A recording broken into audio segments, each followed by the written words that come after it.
Live from Liverpool, The Dark Paranormal, Season 21.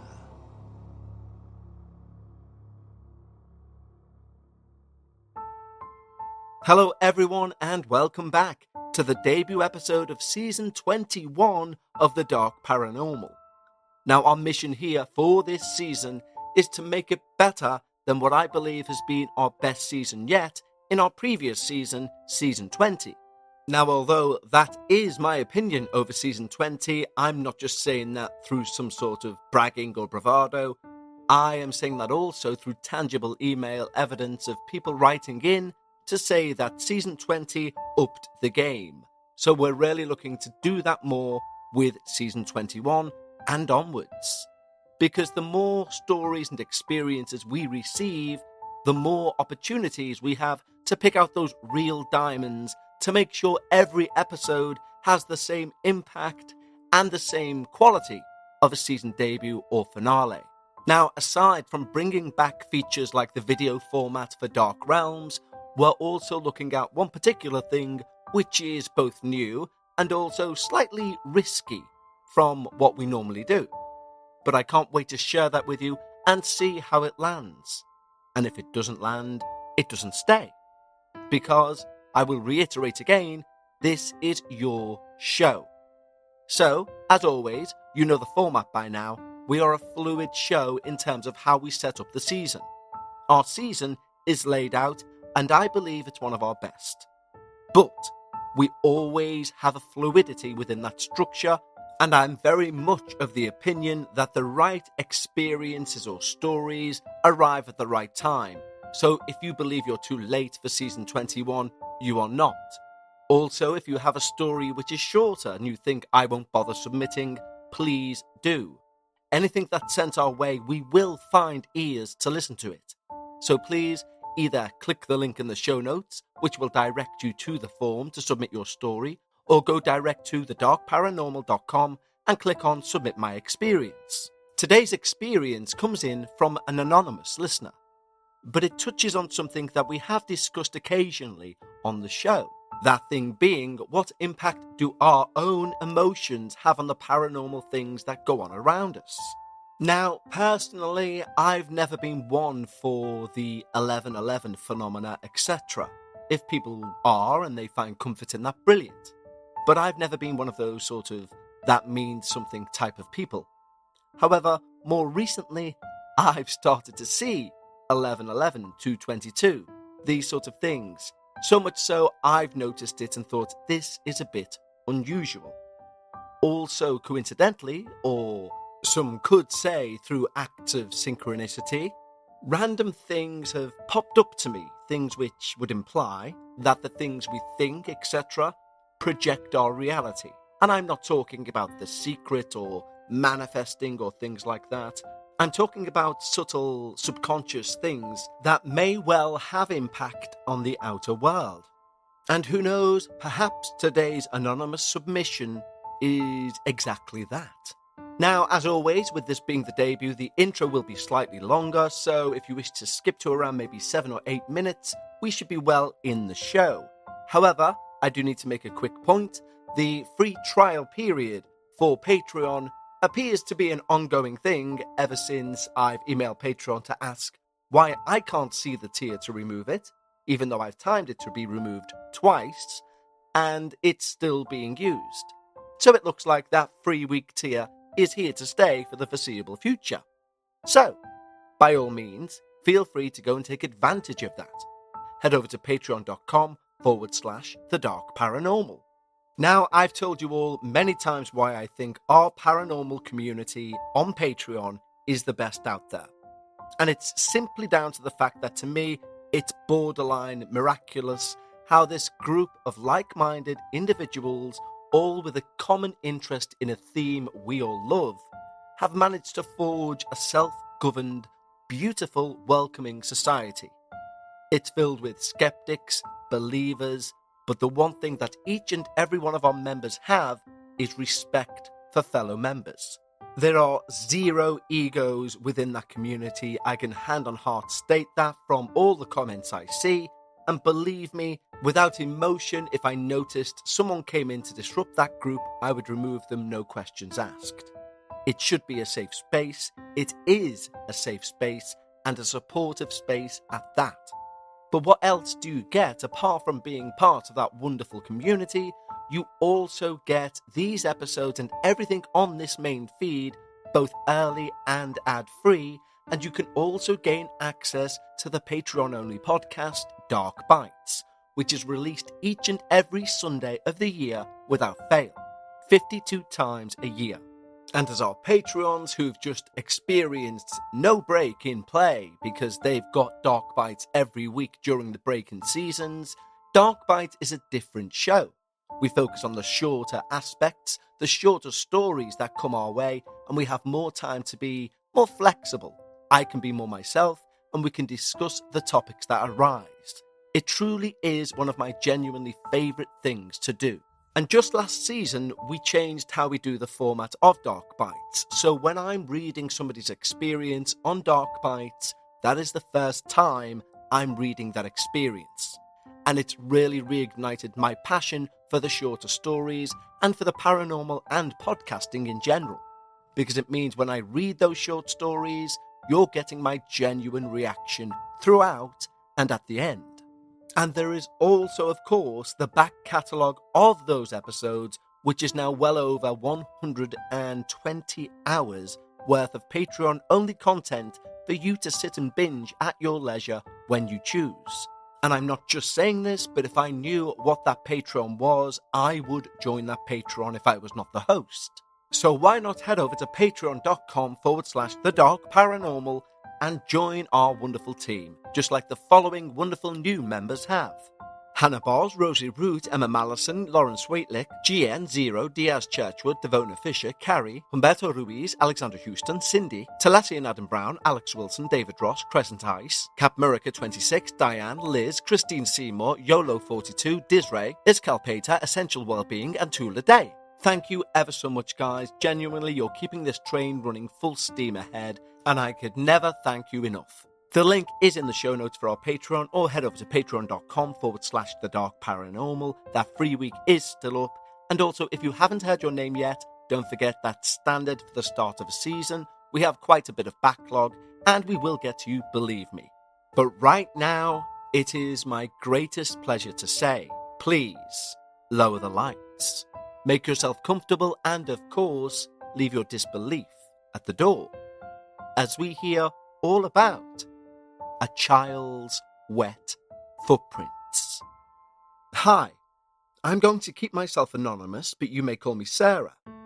I'm submitting this to your show because I'm a long-time listener, and I know that you and your audience take these stories seriously, and I need to tell someone what happened to me last October in Vermont.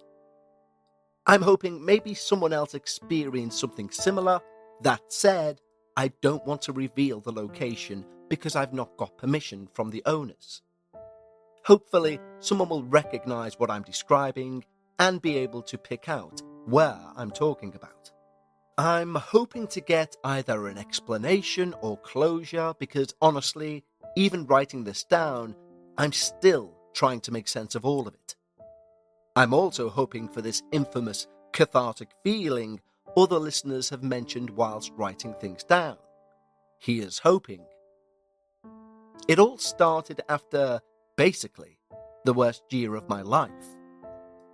My marriage had fallen apart, or should I say I missed the signs that were shouting when cracks were forming. I know that's a common thing with marriages when they fail. But here's the kicker. I am a marriage counsellor. Yet, to me, our relationship could have survived Armageddon. To him, largely thanks to my obsession with work and my blind spots, it became Armageddon.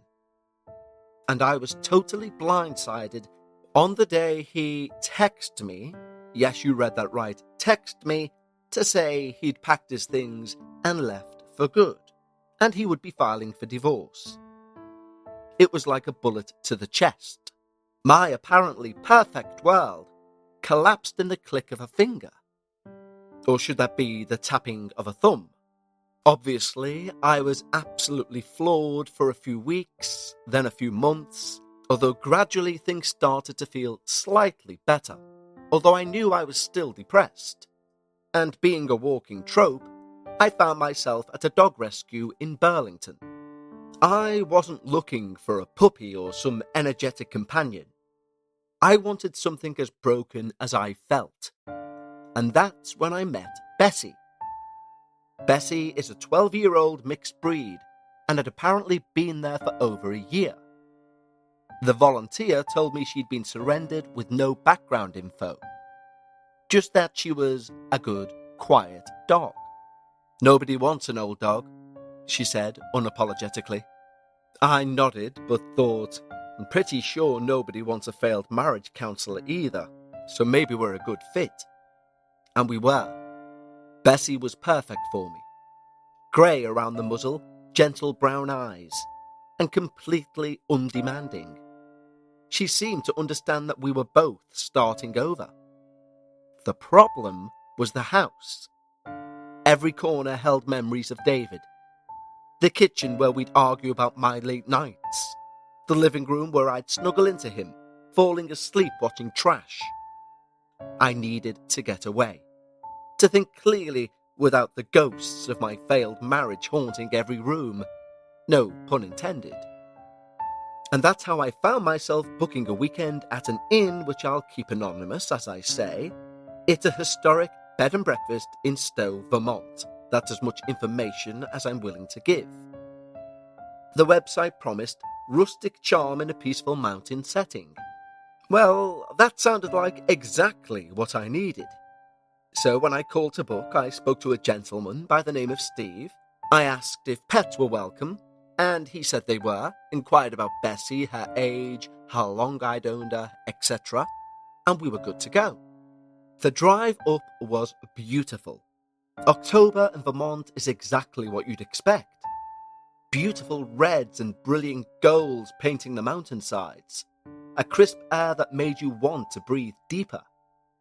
Bessie sat calmly in the passenger seat, occasionally looking out of the window, but mostly just content to be along for the ride.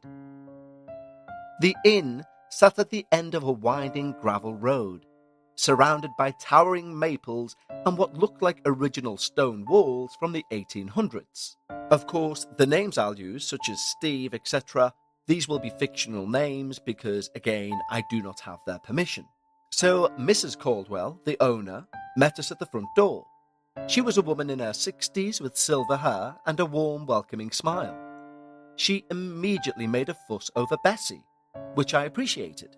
And after we'd closed the door and walked in, that lobby had everything you'd want from a historic inn. Wide plank floors, a stone fireplace, antique furniture that looked well-loved rather than precious. She led us over to the reception desk and shouted, "Steve, where's the book?" before reaching underneath, checking through some pages, and handing me an old-fashioned skeleton-looking key. "You're in the maple room," she said. "Second floor, overlooks the entire back garden and the mountains." She paused, looked down at Bessie, and said, "I hope you both find it so comfortable." The room was perfect. Not too large, but a massive bed. A reading chair by the window, which did look out onto the beautiful mountains. There was this amazing clawfoot antique bathtub in the bathroom. I looked out towards the rolling hills, the sprawling forests, and thought, yes, this is the place that you need to come to relax and find yourself. As I placed Bessie's bed next to my bedside and unpacked a few things, I noticed Bessie had already found herself and claimed her spot, circling twice before settling down with a contented sigh. For the first time in months, I felt I could maybe actually relax. That lasted about 10 minutes. I was hanging up my jacket when I noticed Bessie had moved to the door. She was now sat perfectly still, staring at the door with her ears forward, like she was listening to something I couldn't hear. I went over and opened the door, checked the hallway. No one there. But when I turned back, Bessie had moved again. But this time, she was hiding under the bed. She had never hidden under any furniture in the 3 months I'd had her.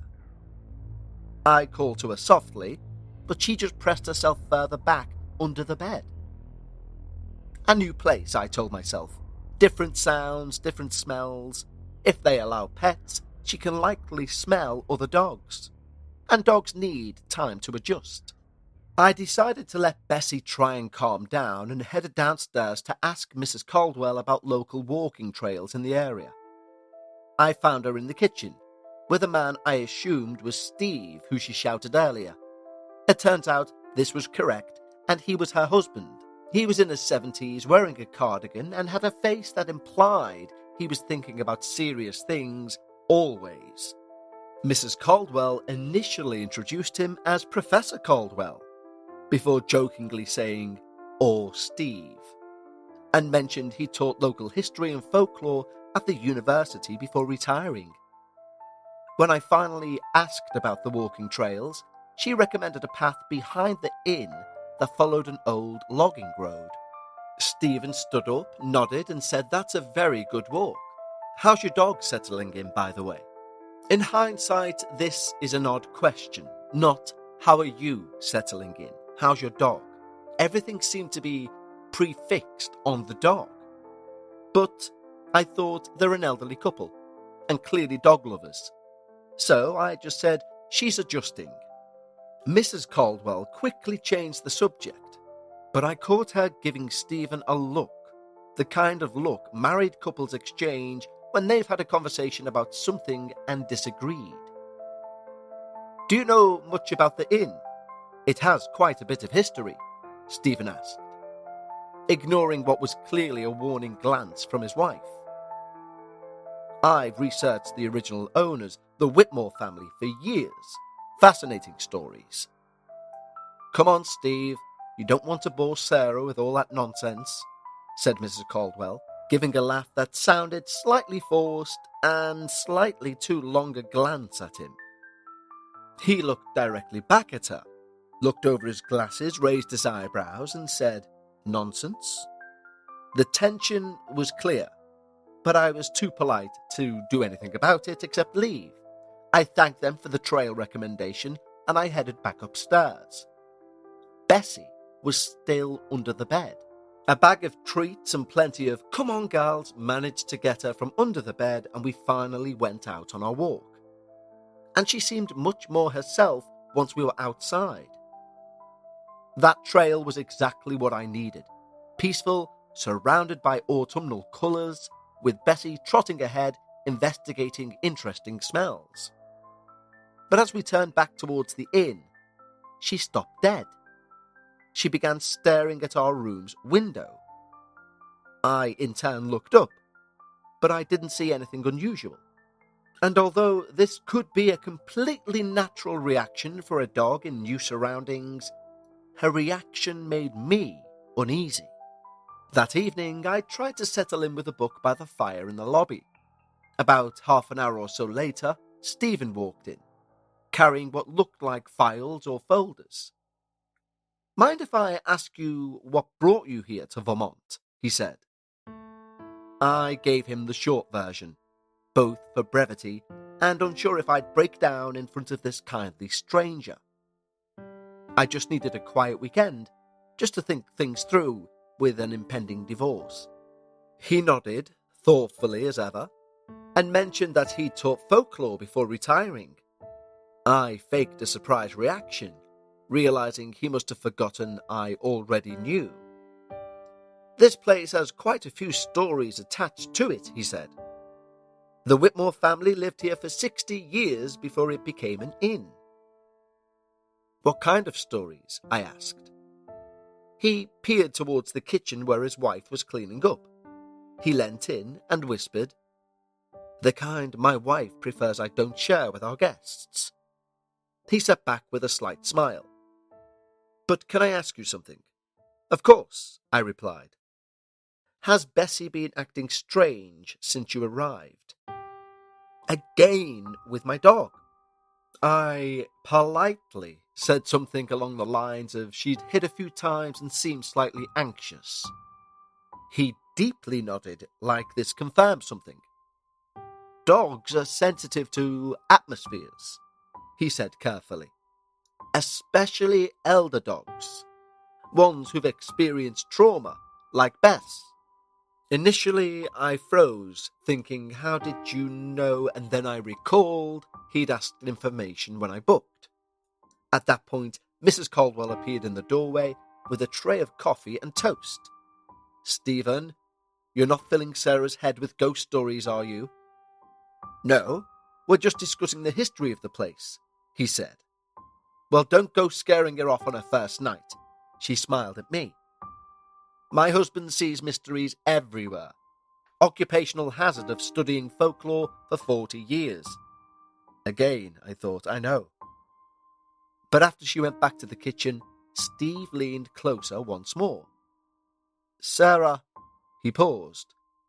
I don't want to alarm you, but if Bessie continues to act distressed, particularly around 4 a.m, you may consider switching rooms. Why 4 a.m? Just if it happens, and it may well not, but if it does, come and find us.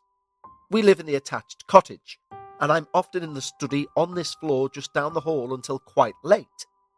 Don't think you'll bother us irrelevant of the hour. The way he said it made my skin crawl. But before I could ask more, again Mrs. Caldwell returned, and the conversation moved to safer topics. I went to bed around 10, but sleep had no interest in coming to me, so I decided I would have a bath in that wonderful clawfoot tub. As I'd lay in bed for 2 hours without sleep, it was now nearly midnight, and probably a bit late for a bath, but I decided the hot water might help me relax. That clawfoot tub was one of the room's greatest features, and as I sank in the warm water, I finally felt some of the tension leave my shoulders. Bessie settled herself in the bathroom doorway, watching me with those gentle brown eyes. I lay still, closed my eyes, and I allowed peace to fall on me, literally for the first... And that's when I hear the first splash. Today's episode of The Dark Paranormal is brought to you by Progressive Insurance. Fiscally responsible, financial geniuses, monetary magicians. These are things people say about drivers who switch their car insurance to Progressive and save hundreds. Because Progressive offers discounts for paying in full, owning a home, and more. Plus, you can count on their great customer service to help you when you need it. So your dollar goes a long way. Visit Progressive.com to see if you could save on car insurance. Progressive Casualty Insurance Companies and affiliates' potential savings will vary, not available in all states or situations. Soft, playful, like a child playing in water. I sat up quickly, but I was alone in the tub. The sound had come from the other end, near my feet. I told myself it was just the sound of my own movement echoing off the walls. I finally convinced myself. I lay back down, perfectly still. It happened again. This time, I didn't move an inch. I just opened my eyes. Small waves were moving in the water around my feet, as if invisible hands were gently playing. I got out of that tub so fast I nearly slipped on the wet floor. I dressed quickly and I took Bessie outside for some air. On our way back, Bessie stopped again and again, stared up at our window. Now's not the time, Bessie. I ruffled her hair and glanced to her focal point. Only this time, I saw what she was looking at. She was staring once more at our bedroom. I turned out the lights before we left, so initially it was dark and I couldn't see anything. But as my eyes adjusted, I noticed the outline of a small figure, darker than the darkness behind him. He had a hand placed on the window. I rubbed my eyes, certain I was seeing things. I looked again and he was gone. The window was empty The room was as dark as I remember. Inside, I hesitated at the bottom of the stairs. Every instinct was telling me not to go back to that room, to go and find Steve. But apart from it being past midnight, every step I took, my brain convinced me I was seeing things. We climbed the stairs. Stephen's study door opened slowly. "Is everything all right?" he whispered. Now, normally I wouldn't mention what I'd seen. Maybe it was shock, the hour of the night, or the need for some understanding. But I told him what I thought I'd saw at the window. His expression grew serious. Steve walked past Bessie and I and placed a finger against his lips. With the other hand, he beckoned to follow us. When we reached the lobby, he sat us down. He said he'd rather discuss it here, as there was another guest staying on that floor. As we settled by the dying fire, he told me about the Whitmore family, specifically what had happened in 1889. The basic facts were simple enough. Thomas Whitmore's 7-year-old son had drowned in the bathtub. Thomas, the patriarch of the Whitmores, had garnered a small fortune early on with shrewd investments, only to lose the majority of his fortune on a failed building project. He turned to alcohol as a blanket, and that night he was supposed to be watching his son in the bath. Apparently, he ran the bath, made sure his son was in the bath and okay, and popped down for a quick tipple before intending to head back up. Some hours later, the boy's mother returned from town. Thomas was downstairs, unconscious, with an empty bottle of something or other to the side of him. Believing her son was asleep, she climbed the stairs quietly, peeking in his room, and noticed his bed was empty. Then she checked the bathroom and found her lifeless son. She died 3 days later. Records state grief as the cause of death. But Steve said it was local law that she took her own life. I guess they're not too dissimilar. Thomas doubled his drinking and drank himself to death within 10 months. Guests and even friends and family of ours have always said the Maple Room feels, well, occupied, Steve said, very carefully. Animals react to it mostly. Some sensitive guests will report unusual experiences too. Given this knowledge, I asked Steve why they'd put me in that particular room, especially if they knew about its history. Well, because 90% of our guests have a perfectly normal stay, he said. And the ones who do experience something, well, they usually check out early, and we'll refund their money. It's not great for business, but my wife feels strongly about not turning the inn into some sort of ghost tour attraction. Well, that made sense, I supposed. Most people slept peacefully in that room and would have never known about its tragic history. So, what kind of experiences have guests mentioned to you? I asked. He said there were temperature drops, unexplained sounds, animals that would hide or act distressed. Some guests would even report seeing a child's figure, usually around 4 a.m. I checked my watch. This was now 1 o'clock, so I guess I saw him earlier then. I tried to joke. Is this why you mentioned 4 a.m. to me earlier? Well, allegedly that's the time Martha Whitmore found her son, he said. A chill ran down my spine. I was about to tell him about the splashing water, but Stephen spoke first. Bessie's already been reacting, he continued. And although you're not sure if you saw this boy in the window, I know you did. A chill again ran down my spine. Stephen leant forward. Sarah, I don't know what you believe about life after death, but I've been documenting incidents in that room for 20 years.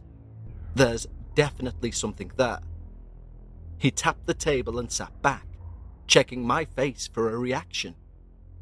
I wanted to argue to maintain my rational worldview, but With the splashing in the bathtub and the small figure at the window, it was all too vivid to dismiss. What should I do? Moving rooms does seem pretty appealing right now, to be honest. I forced a half smile. By all means, we can make that happen, he replied. But try to get some sleep tonight, and if anything does happen, don't try to communicate with it. Just get Bess and come and find us. He stood up. And Sarah, don't feel foolish if tomorrow you do want to leave or you want to change rooms. You wouldn't be the first, and I doubt you'll be the last. Back in the maple room, I managed to sleep on and off until sometime in the early hours. I woke to Bessie whimpering softly beside the bed. The room felt different, colder. There was a heaviness in the air, literally making it hard to breathe. I looked up and saw him. There, at the foot of my bed, stood a small boy, maybe 7 or 8 years old, naked. His hair was wet, plastered to his head. Water was dripping from his face, his limbs, onto the carpet. I rubbed my eyes hard, certain I was dreaming, and when I looked again, he'd gone. I regained my breath, and I determinedly told myself this was just some sort of vivid dream. Stress, unfamiliar surroundings, the power of suggestion, especially after Stephen's stories. I needed to use the bathroom anyway, so when I'd calmed down, I swung my legs out of bed and my feet hit the carpet. The soaking wet carpet. My first thought was Bessie's had an accident. Bess, I muttered, and I reached for the bedside lamp, which is when I saw them. Small, wet footprints leading from the bedroom door to the foot of my bed. Child-sized footprints. I followed them backwards using my phone's flashlight, and they led directly to the bathroom. The prints were clear and distinct, the outline of small, bare feet. I stood in the bathroom doorway, looking at that beautiful clawfoot tub. A beautiful clawfoot tub where a little boy had died over a century ago. And for the first time, I felt genuine sadness rather than fear. Whatever was happening here, it had started with a terrible tragedy, a child's death, a family literally destroyed by grief and guilt. I even shed a tear thinking about it. Please help me.